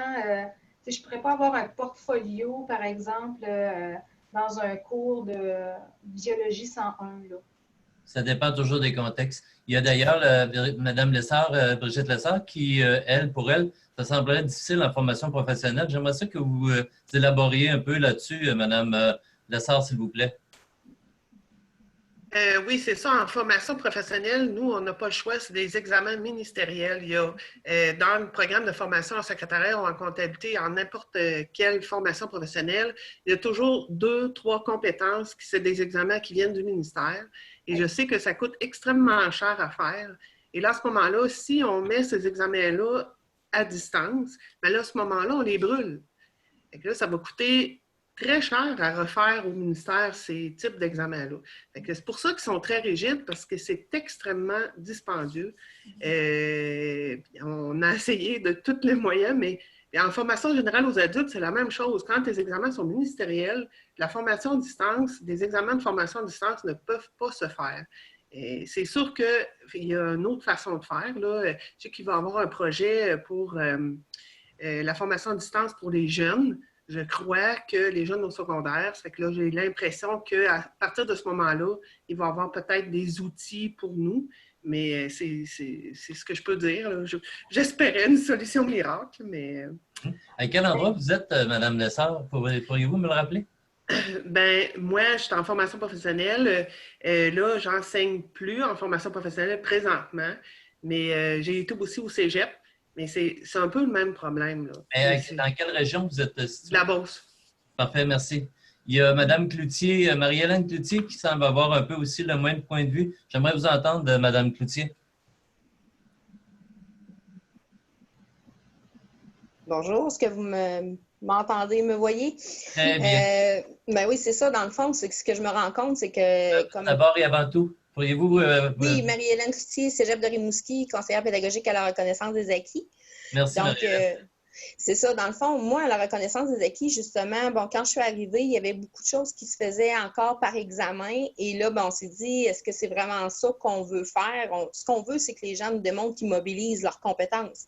Donc, mobiliser une compétence, c'est pas étudier quelque chose par cœur, puis l'envoyer sur le cracher, entre guillemets, sur un examen. C'est vraiment d'être capable, les situations authentiques que Karine nous parlait tantôt, c'est exactement ça qu'on a ramené quasiment dans tout. Donc, ce que je me rends compte, c'est que la plupart de nous autres, on est conscient qu'il faut changer justement notre façon d'évaluer, puis que c'est plus juste l'examen traditionnel qui est la bonne chose. Moi, je pense qu'il y a une réflexion de fond peut-être à voir avec justement le ministère, puis de dire, est-ce que rendu où on est rendu, c'est encore d'actualité d'avoir ces fameux gros examens du ministère-là qui sont extrêmement angoissants et stressants déjà pour les étudiants et qui nous amènent des défis, surtout en région où justement nos territoires sont vastes. Puis on veut faire en sorte que les gens diplôment, puis là, on se retrouve avec des gens qui ne peuvent pas se déplacer ou que ça cause bien des problématiques d'être obligé de faire un examen en classe. Donc, c'est ça. Moi, je trouve ça extraordinaire de voir à quel point on a cette ouverture-là, cette souplesse-là. Mais là, est-ce qu'on est capable d'aller faire monter ça jusqu'à dans les hautes sphères? Là est la question. Donc, voilà. Et en fait, moi, je pense que c'est notre rôle. Oui, bien, je pense aussi. Oui. Là. C'est vraiment notre rôle. Puis, le ministère, en fait, l'éducation, c'est un métier qui est très, très traditionnel et très frileux. Hein? Ça ne bouge pas vite en éducation. C'est bien lent en éducation. Je suis persuadée, moi, qu'on ferait une course éducation avec une tortue, puis la tortue va gagner facilement devant nous. Donc, en étant très frileux, puis en étant très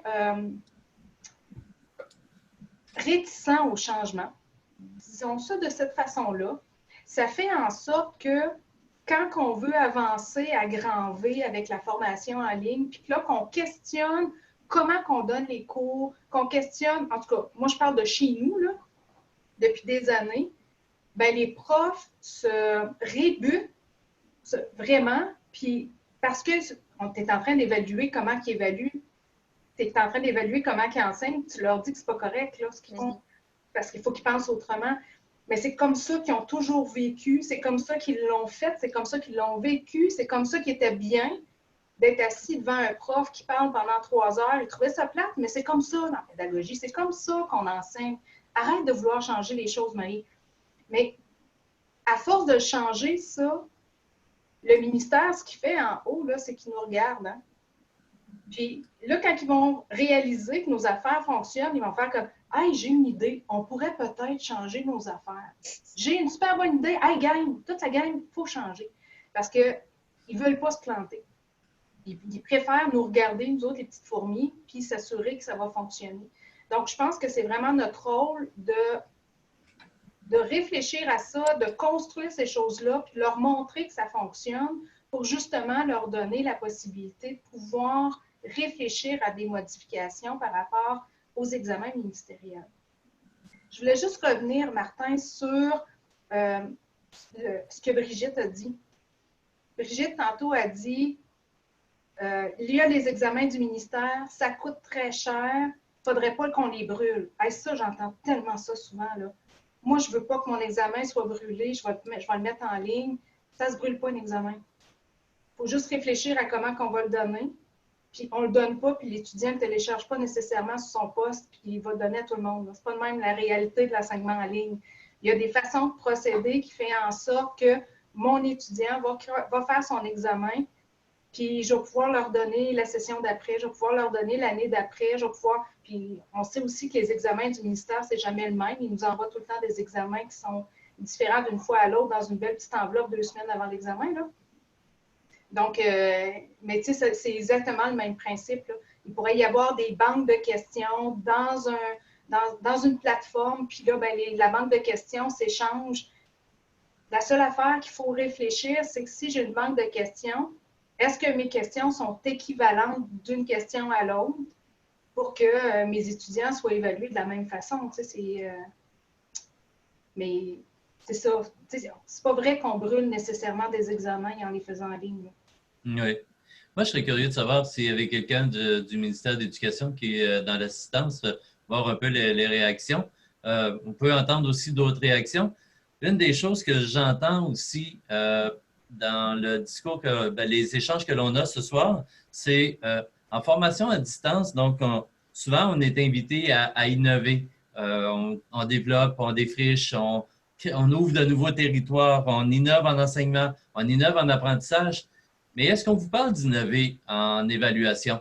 Est-ce que vous entendez ce discours-là de dire, ben, hey, ce serait bien que tu innoves et que tu amènes une nouvelle façon d'évaluer? Entendez-vous ça dans vos milieux?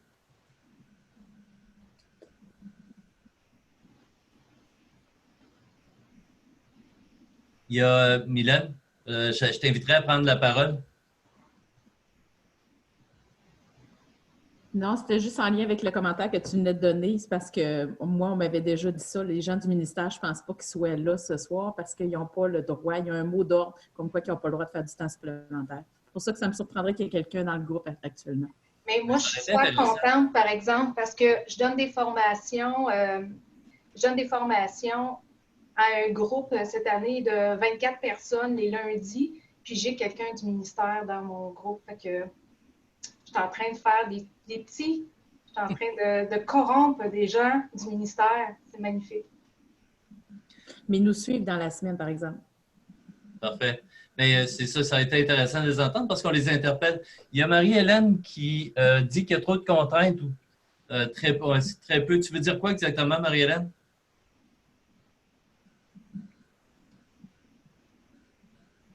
Ben là, dans le fond, ce que tu demandais, juste parce que là, rendu à cette heure-là, on dirait que j'en perds des bouts. Ce que tu demandais, dans le fond, c'était est-ce qu'il y a place à l'innovation pour les évaluations, dans le fond, c'est ça, hein, pour modifier notre façon d'évaluer et tout ça. Hein? C'était ça ta question? En fait, le discours est souvent, moi, ce que j'entends dans mon milieu et autour de moi, c'est go, go, go, vous êtes bon, faites de la formation à distance, vous allez pouvoir innover en enseignement, vous allez pouvoir innover en apprentissage. Mais on entend quelqu'un dire hey, ça serait le fun si tu innoves dans ton enseignement, si tu innoves dans les apprentissages, il faudrait aussi que tu innoves dans l'évaluation. Est-ce qu'on n'a pas le réflexe comme pédagogue de oui, on va innover, mais quand il y a le temps pour évaluer, selon la sacro-sainte valeur de la validité et de la rigueur, on revient dans nos vieilles bottines. Dans nos vieilles bottines, effectivement. Puis même, j'avais été à Fadio, je pense que c'est cette année que j'ai été à Rivière-du-Loup à Fadio, hein, c'était bien cette année. Oui. Puis j'avais assisté à un atelier. Puis justement, superbe façon d'enseigner à distance et tout ça. Et quand on est arrivé à l'évaluation, ben, tout le monde qui était à distance, même sur un territoire, devait se rendre directement dans l'établissement d'enseignement pour être évalué. J'ai fait, c'est complètement un non-sens. Puis, ce que tu as dit, Marie-Josée, au début, on devrait planifier, on devrait scénariser notre cours en fonction d'évaluation et non le contraire. Bien, justement, si on commence à mieux préparer, à mieux comprendre, à mieux voir comment on va évaluer, ben automatiquement, on va trouver une solution pour évaluer à distance, puis notre cours va se découler à partir de ça. Mais quand je disais très peu ou trop de contraintes, ben c'est ça, c'est que tout est misé sur la pédagogie, sur comment je vais scénariser mon cours. Mais quand j'arrive pour l'évaluer, ben les stratégies, puis tantôt, j'ai parti pour l'écrire dans le clavardage, puis j'ai effacé, mais ça fait plusieurs ateliers aussi que j'assiste, qu'on me dit « Ah oui, mais il y en a plein de solutions, il y a des façons de faire, on peut mélanger les questions et tout ça. » Mais je pense que là, on serait rendu à un atelier où ce que là on ne tourne plus autour du blabla de la taxonomie, puis on sait qu'il faut le faire. C'est concrètement rassurer le monde. Donc, comment concrètement je peux faire un mélange d'examens, puis là, on se pratique, puis on s'amuse à en faire un. Tantôt, vous avez nommé plein de logiciels, j'ai essayé de les prendre en note. Là, il y a des noms qui sont un peu anglophones. J'ai fait comme si tu l'aimes, si tu l'aimes, si tu... donc, tu sais, quelque chose de vraiment concret. Parce que moi, je suis conseillère pédagogique. Quand j'arrive auprès de mes enseignants, mes spécialistes de contenu, pour les convaincre qu'on est capable de faire tout ça à distance, il faut que je leur amène un outil concret qui est convivial, qui est facile à utiliser, puis qui va arrêter d'avoir cette peur-là. Puis j'ai souvent l'impression, puis on l'a entendu quelquefois, qu'on veut être encore plus catholique que le pape pour surveiller nos examens quand on est à distance plutôt qu'en classe. Alors que justement, c'est pas... Il faut surveiller, mais je veux dire, pourquoi avoir cet objectif-là d'hyper-vigilance ou surveillance, alors que quand on se promène dans une classe ou qu'on est assis en avant puis qu'on corrige pendant que nos étudiants sont en train de travailler leur examen, il y a des chances qu'ils se posent des petits papiers en dessous de la table ou qu'ils regardent leur cellulaire ou quoi que ce soit. Donc, il y a beaucoup c'est toute sécuriser nos profs, sécuriser notre monde, puis montrer que ça existe. Mais là, je pense qu'on est rendu, il faut vraiment grimper d'une coche, puis arrêter de se le dire, puis aller concrètement. OK, voici ce qui existe, voici comment faire, des ateliers pratiques concrets, et là, on va gagner notre monde, je pense. Fait que c'est ça. Mais là, il y a la contrainte du temps, la peur de se tromper, la peur de s'en faire passer une petite vite en dessous du nez. Je pense que ça arrive depuis que le monde est monde que ça plagie dans les classes. Fait que c'est pas bien différent. Oui, puis c'est encore le 3 % d'étudiants qui nous tombent ses nerfs. Hein? C'est jamais 90 % de nos étudiants qui vont tricher, là. Exactement, exactement. Puis moi, je m'étais même déjà fait dire, ouais, mais là, si tu fais, mettons sur Moodle, tu fais mélanger tes questions, ouais, mais ils pourraient faire des screens puis les partager. Hey, écoute, ils ont 2 heures pour faire un examen, là. S'ils commencent à faire des screens, ils s'en sortiront jamais, là. Fait que puis ça va être quoi l'avantage pour eux autres de faire un screen puis de l'envoyer puis de dire, ça se peut que la question soit mélangée, mais voici ce que tu vas te faire poser comme question. Ils n'ont pas plus de temps à perdre. Puis nos étudiants aussi, ils veulent leurs résultats. Ils ne veulent pas que ce soit le voisin qui ait son résultat. Là. Fait qu'en tout cas, je pense qu'il y a tout ça là, à se dire qu'à un moment donné, il ne faut pas aller être plus catholique que le pape, justement. Merci, Marie-Hélène. Il y a Karine F. qui, elle, propose des différentes alternatives technologiques. J'aimerais ça que tu entendes parler, Karine, s'il te plaît. Tu peux ouvrir ton micro et ta caméra et nous dire de quelle heure d'enseignement tu proviens.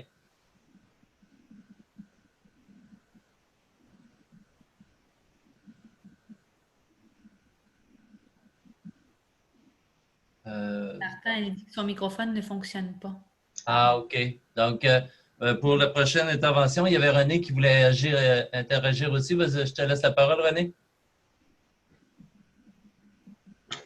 J'ai juste ajouté en fait une petite fiche qu'on avait faite pour ceux qui veulent contrôler là, dans Zoom.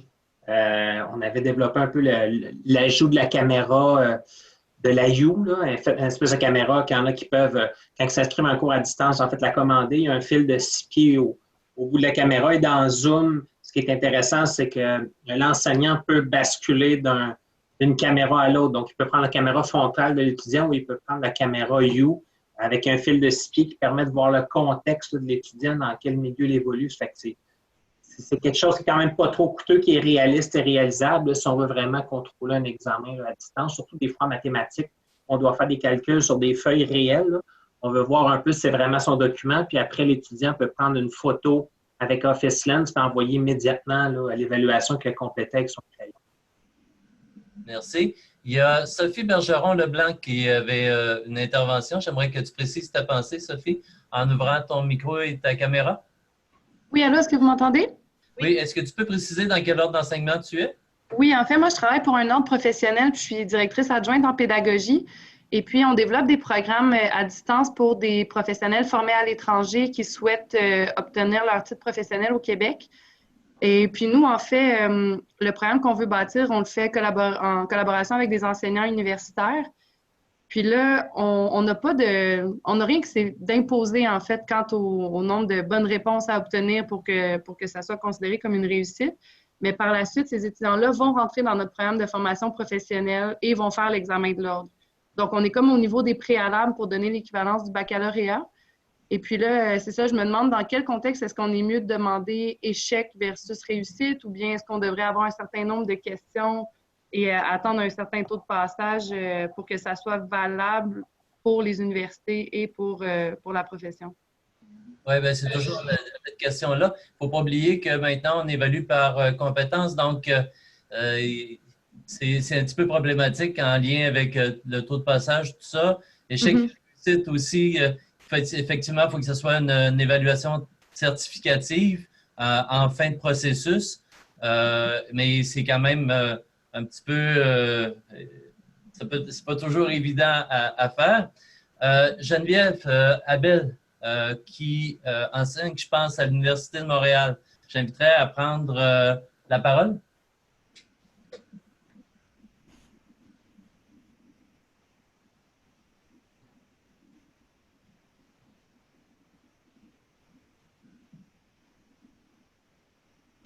Ah, elle n'a pas le microphone. Il y a Lindsay aussi tout à l'heure qui voulait intervenir, donc je te laisserai la parole, Lindsay. Oui, non, je voulais parler du problème. Hein. Parfois, je travaille aussi dans la reconnaissance des acquis, et puis d'ailleurs, c'est mon principal rôle à Dawson.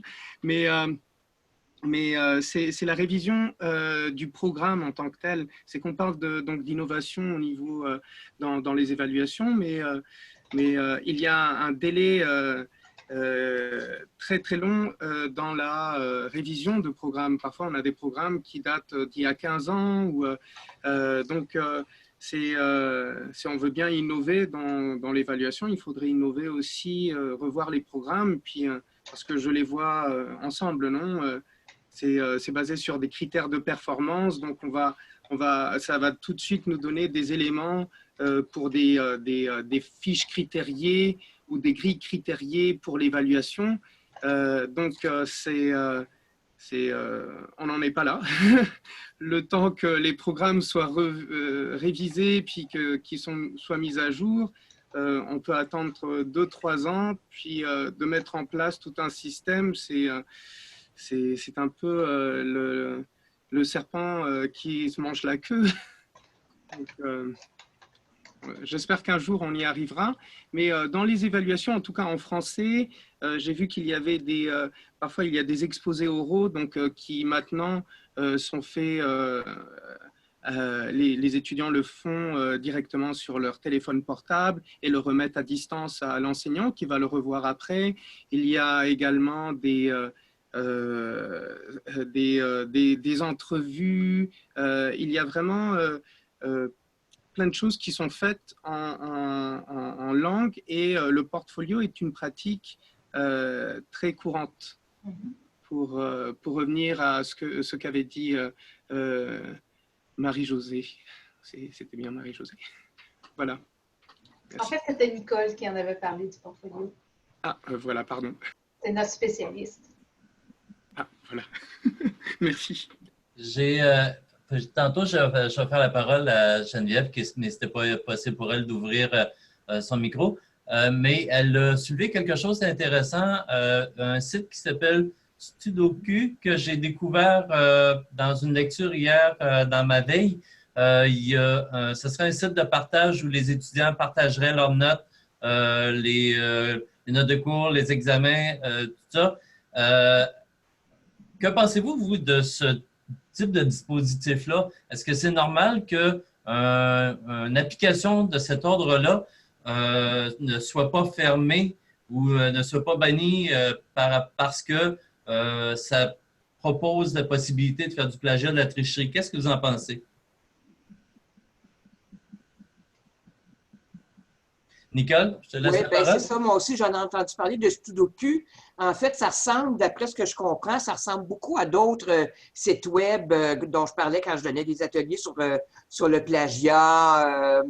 Il y en a plein. Il y a Académon, là, dont j'ai souvent parlé, qui était un site francophone où il était possible, puis je pense que c'est encore ouvert parce que je continue à donner des ateliers sur le plagiat et je peux y accéder, où l'étudiant peut aller chercher un travail qui a été réalisé, il peut décider du nombre de pages que le travail va comporter, du nombre de citations que le travail doit comprendre.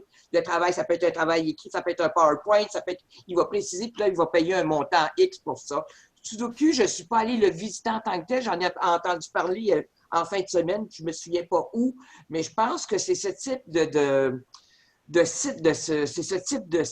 site-là qui sont appelés à engendrer des situations de plus en plus problématiques quant aux modalités d'évaluation, puis pas seulement pour la formation à distance, pour la formation en présence également.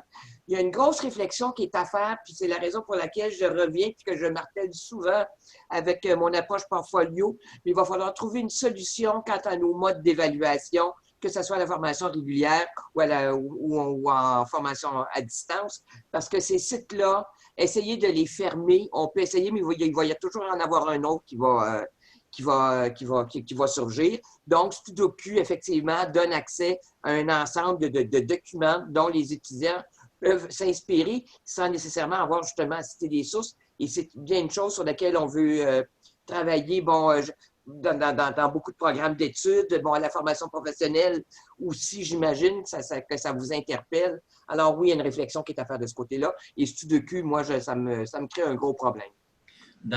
J'ai mis la référence dans l'article dans Radio-Canada. Là, vous pourrez la consulter. Ce matin, j'en faisais la lecture. Et dans laquelle il y a des étudiants qui sont prononcés en disant dans le fond, ce que je fais, je mets mes ressources, je partage les ressources avec d'autres, puis ça me permet de me préparer pour les examens. Il le faisait en lien avec les notes de cours, mais il semblerait qu'il y ait aussi pas mal d'examens qui sont disponibles, qui ont été partagés là, légalement ou illégalement, ça je ne peux pas le dire. Mais est-ce que c'est une réalité uniquement au niveau de l'enseignement supérieur ou dans les universités, dans les cégeps, êtes-vous aux prises avec ces difficultés-là? Geneviève fait référence qu'il y a des groupes Facebook privés, effectivement, dans lesquels on ne peut pas nécessairement voir qu'est-ce qui se passe. J'aimerais vous entendre là-dessus. Est-ce que je peux apporter des précisions, Martin, là-dessus? Je sais qu'à l'ordre universitaire, ça se fait. Je sais aussi que ça se fait beaucoup moins à l'ordre collégial, mais j'avais lu un article là-dessus de Radio-Canada où on laissait entendre que ce type de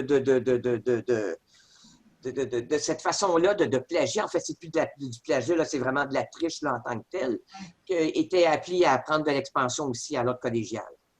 Il y a René qui voulait réagir, je pense, il a levé la main.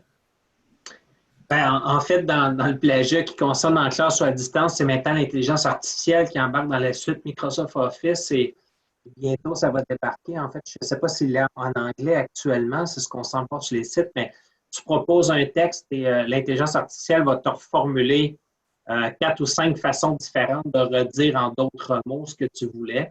Donc, ça laisse place au plagiat. Ce n'est pas juste maintenant de copier sur des sites, mais ça réinterprète ce que tu peux avoir copié ailleurs puis le réinterpréter dans d'autres mots. C'est une autre problématique où il faudra évaluer les compétences. Il ne faut pas toujours se fier aux textes produits ou des choses comme ça, parce qu'effectivement, ça devient complexe. Merci. Lindsay, tu voulais ajouter ton... Non, c'est juste que lors d'une formation qu'on a eue à Dawson, c'était un groupe donc, qui œuvre dans l'intelligence artificielle, puis ils nous ont présenté ce site Talk to Transformer, qui est un site qui va générer du texte. Et puis, donc, on peut choisir le sujet, et puis ça va vraiment créer un texte. Et donc, dans cette formation, il nous faisait aussi discriminer des textes qui avaient été conçus à l'aide de Talk to Transformer, puis des enseignants d'anglais étaient n'était même pas capable de trouver le bon. Donc, c'est préoccupant. Une chance qu'il y a toujours ça. Ce n'est pas le cas en français, pour les enseignants de français en tout cas. Mais c'est problématique pour les enseignants en langue. Absolument. Il y a Marie-Hélène qui voulait intervenir. Je te laisse la parole, Marie-Hélène. Oui, mais dans le fond, quand on parle des risques de plagiat, justement, je pense que c'est Lindsay tantôt qui a parlé un petit peu là, justement de la façon de faire en reconnaissance des acquis. C'est le secret, c'est la variété, les différents types d'évaluation.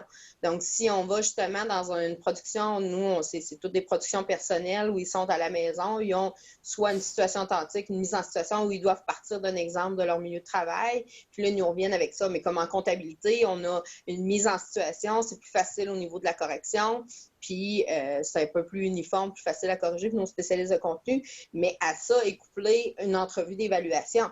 Donc, si tu as fait faire ton travail par un comptable, puis que tu arrives à l'entrevue, puis tu dois justifier comment tu as calculé, tu as rentré ton écriture comptable, ben, puis tu n'es pas capable de le faire, ben là, on vient de savoir que soit tu l'as fait faire par quelqu'un d'autre ou tu t'es tellement fait aider que tu n'as pas intégré. Fait que là, à ce moment-là, on va faire une recommandation.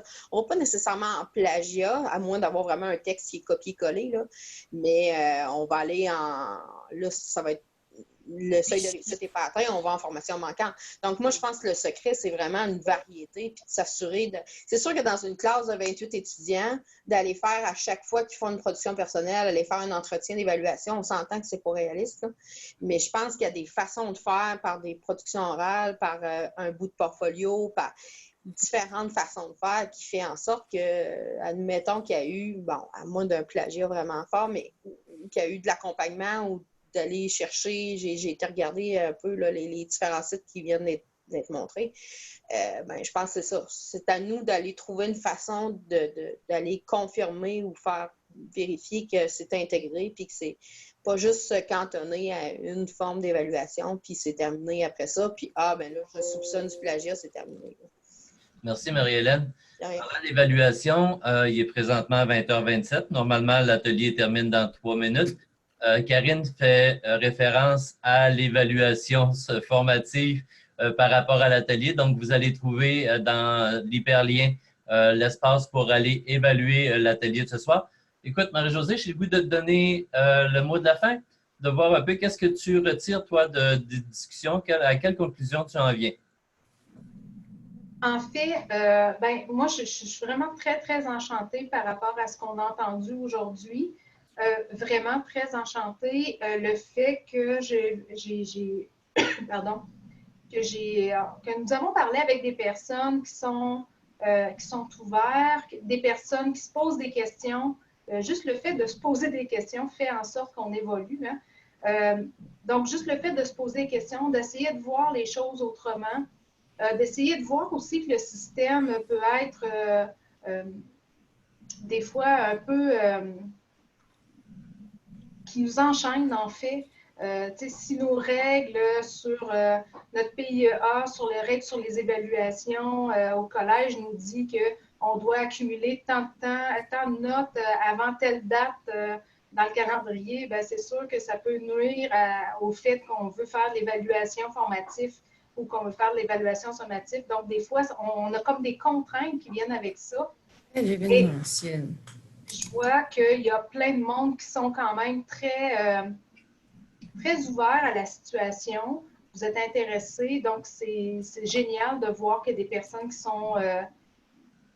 qui peuvent avancer dans tout ça. On a vu aussi qu'il y avait plusieurs personnes qui avaient des belles méthodes, qui avaient des bonnes façons de procéder, qui avaient déjà des bonnes réflexions qui étaient assez profondes et assez avancées. Donc, ça vaut la peine de se coller sur ces personnes-là, tout simplement aussi, pour pouvoir essayer de s'avancer. Ça ne vaut pas la peine de refaire le monde quand il y a déjà quelque chose qui fonctionne bien. S'informer puis de le reproduire, des fois, ça peut être quelque chose de très payant. Puis on va avancer, puis à un moment donné, c'est nous autres qui va faire des pas plus vite. Puis à partir de là, bien, on va pouvoir partager. Ce qui est important, c'est de partager. C'est vraiment de partager ce qu'on a et ce qu'on a fait. Fait que je trouve que l'atelier a été très, très riche par rapport à ça. Donc, je vous remercie infiniment. Moi, je terminerai en disant, en vous rappelant quand Christian Barrette a fait sa recherche sur les métasynthèses au niveau de l'intégration d'éthique dans le milieu des années 2000 au niveau du réseau collégial, il avait observé que les gens innovaient beaucoup en enseignement, mais qu'au niveau des apprentissages, ou encore, ils se posaient la question, quand venait le temps d'évaluer, comment ça se faisait qu'on évaluait de façon traditionnelle pendant qu'on utilisait un dispositif technologique novateur? Donc, je pense que la question d'introduction des éthiques en tant que telle, des technologies, amène la problématique, évidemment, de réfléchir sur l'acte d'enseigner, l'acte de faire des apprentissages, mais surtout sur l'acte d'évaluer. Donc, merci beaucoup pour votre participation, Marie. Merci, Marie-Josée. Merci à toute l'équipe. Karine, est-ce que je peux dire un dernier petit mot? Bien Tu parles de Christian Martin, de Christian Barrette. Je sais que sur notre site web du réseau REPSIC, il est possible de faire un petit test pour voir s'il y a une adéquation entre notre façon d'enseigner et notre façon d'évaluer. Je pourrais vous mettre tu pourrais ajouter le lien peut-être dans votre PowerPoint, là, si vous le voulez. Moi, tu pourrais prendre le temps aussi de le... Je pense pas qu'on le quitte pour l'instant rapidement. Okay. Tu pourrais glisser l'hyperlien dans le clavardage. OK, parfait. Alors, je vais le chercher tout de suite. OK. Donc, ça va permettre aux gens d'en profiter.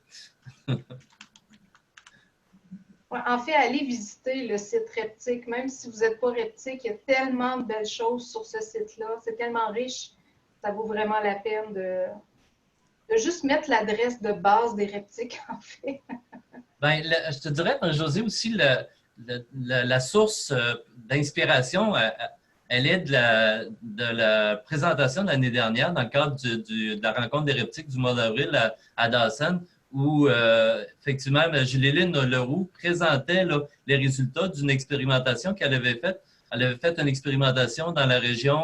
Elle avait rencontré plusieurs enseignants de formation à distance et elle avait remarqué que l'évaluation, les gens innovaient en enseignement d'apprentissage, mais ils revenaient dans le pantoufle en termes d'évaluation des apprentissages et elle propose des suggestions, elle propose des pistes d'innovation en évaluation. Donc, vous allez pouvoir, si vous consultez les rencontres des répondantiques, celles du mois d'avril 2019, si vous cherchez Julie-Lynne Leroux, vous allez avoir accès à son diaporama et voir les pistes de solutions qu'elle propose. Merci beaucoup, Nicole. Mais évaluer ses étudiants, c'est s'auto-évaluer aussi. Hein? Donc, c'est pour ça peut-être qu'on va dans nos bonnes pantoufles aussi d'évaluation qui fonctionnent très bien parce que ça nous donne des bonnes moyennes. Là. Effectivement. Hein? Donc, le mot de la fin. Bonne soirée tout le monde. Et probablement qu'on va reprendre ce type d'activité-là. C'est la première fois que l'on le faisait en soirée. On le voulait un peu plus convivial, les échanges, permettre aux gens d'interagir, de donner leur point de vue. Donc, je pense que c'est ce qu'on a réussi ce soir. Bonne soirée tout le monde. Merci tout le monde.